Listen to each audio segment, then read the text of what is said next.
Hey there, thanks for tuning into Duck Bricks. I'm Chris, and I got a chance to visit one of my favorite used LEGO stores ever, Boston Brick Co. in their newest upgraded location. So what makes Boston Brick Co. so special? Well, not to mention that they have an incredibly friendly staff who are so amazing, but their prices are also insanely good. The last time I went, all the way back when I was still in college, I got a chance to walk away with some of the rarest LEGO sets for some insane prices, and so I had to go back for more. Unfortunately, since I'm located in Seattle, I don't really get a chance to go out to Boston that often, but I made sure that the one time I actually had a reason to go, I had to visit Boston Brick Co. because it is one of the best used LEGO stores out there. And so let's go ahead and jump right into our tour of Boston Brick Co., one of the best, one of the greatest, and one of the friendliest LEGO used stores you're ever going to check out. I highly recommend if you're in the area, check out Boston Brick Co. I loved going there and it was an absolute blast. Since the last time I got a chance to visit Boston Brick Co., they significantly upgraded their space, moving into a much larger building and having a really interesting display inside the store itself, blending a museum with all sorts of different pieces of LEGO history, and even having some interactive exhibits and displays for everyone to enjoy. Boston Brick Co. had left me with a really positive expression the last time I had gone when I was still back in college. I had an absolute blast being able to visit their old location, and so I was really excited to check out the new location, which seemed even bigger and better than before. But first, let's have the store owner actually talk us through what went into making the changes and some of his favorite things about the new store layout itself, because of course, why hear it from me when you could hear it from the person who actually put all of this together himself? So we basically said, like, we want a train running around the store, we want a roller coaster at the front of the store, we want, more museum feel here. We really want to honor the classic sets, and we also want to do more for the community, like do raffles to raise money for the Wildlife Center, which helps, cats and dogs, stray animals, as well as the food bank. We got honored by the state recently for our contributions to the community. So it's been great. The community's been rallying behind us, and we're excited to be here. We're happy to grow into this space and beyond. But yeah, thank you so much, Chris, for your prior videos. I'm so happy to be here. This is one of the best used LEGO stores that I personally have seen. Thank you so much for showing me around, giving me the tour, and if you're in the Boston area, check out Boston Brick Co. This is an amazing store. So as I explored Boston Brick Co., it was clear to me that this was something special. Not only were the prices really phenomenal as usual, the last time I had gone, their prices were pretty comparable to Bricklink, oftentimes lower, and then they also gave me a really great discount on top of it, but the selection was really good as well. I honestly wish that I got a chance to visit Boston more. I'm rarely ever there. I only visited like once because one of my friends who went to Harvard, I wanted to visit him once, and then the second time was visiting another friend of mine, but it's pretty rare for me to actually be able to go to Boston, so I know that if this store was local to me, I would be there literally every day, but I've pretty much only been able to go on 2 separate occasions, and I'm hoping that for the future, I will be able to visit one more time at least. Now, the selection was really interesting because they had a pretty good range of sealed, discontinued LEGO sets, as well as a ton of used ones. And one of the best things about the store was the way they had everything displayed. Everything was in a really nice organized display case that was quite nice because it let a lot of light in, but it was also fully clear so you could see exactly what was on the inside. I thought that was actually a pretty nice display. If I ever want to open up like a future LEGO museum, I definitely can get some tips from the way that they had everything laid out, because it was a combination of shelves, glass cabinets, and just all sorts of different things showcasing boxes, used sets, sealed sets, and a ton of everything in between.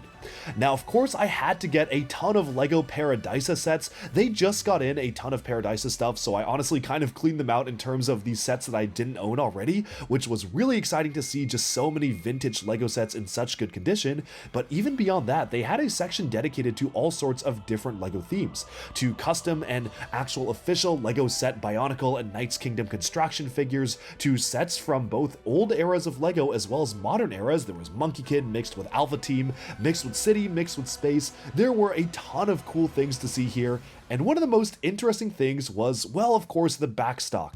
Every time I go to a used LEGO store, if I'm lucky enough to get kind of an in-depth tour of the LEGO store itself, I always want to take a closer look at what kinds of things do you have in the back shelves and what kinds of parts do you have in bulk. and I was kinda blown away by the sheer quantity and variety, and honestly insanity of stuff that they had just fully laid out and available for people to take a look at.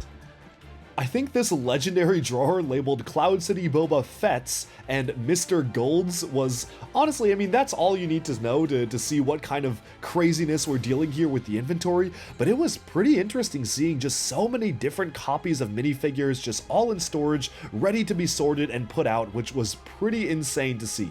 Of course, they had a really great organizational system of minifigure accessories, from blasters to weapons to smaller animals, a kind of organizational system that I personally really wish that I had myself, because this was a really solid way of doing things, and they even had bins and bins and drawers based on different vintage LEGO factions. You saw there was an Islanders faction back there. Here are some of the LEGO Castle minifigures. It was honestly an army builder's dream, and I would highly recommend, if you're interested in army building LEGO Castle factions, go to the store because they have a pretty crazy selection.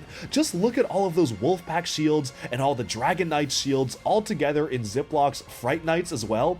I have never seen that many unique vintage LEGO shields in one place, and it honestly blew my mind, the sheer quantity that they had available. But it wasn't just this. Of course, they had so many different other LEGO sets as well, and it was really cool seeing some of my personal favorite LEGO sets being sold on the store on display itself. Of course, this video footage was captured a while back, so I'm sure their selection has pretty drastically changed since I was actually able to visit, but still, that's one of the beauties of going to a used LEGO store. You never know what exactly they're going to have in stock, which means it's kind of a new experience every time you go. They even had a bulk Bionicle bin, which was really cool to see because I love getting bulk Bionicle at used LEGO stores. You find the craziest things in there, and it was really fun just being able to see all sorts of different sets on shelves, from a vintage LEGO Harry Potter Hungarian Horgel set sitting right next to the modern ones, and even a full set of the Throwbot sets, which was very, very cool. Now, for the haul itself, honestly, I put off making this video for the longest time because I got so many items from the store, it took me forever to actually build them all through my backlog, and at this point, I don't even really remember exactly how many different things I got. I know I got a ton of Paradisa sets, I got the sealed LEGO Spybotics transparent purple set with the infamous trans-purple Borak eyes, as well as a couple of just older vintage LEGO themed sets here and there, and one of the most interesting things they had was that LEGO San Diego Comic-Con Star Wars set as well. Overall, I had a phenomenal experience at Boston Brick Co, as I usually do, and would highly recommend to check it out if you are in the area. It's a really cool store, and the folks running it are really nice. Alright, and with that, we have summed up our look at one of my favorite used LEGO stores of all time, Boston Brick Co.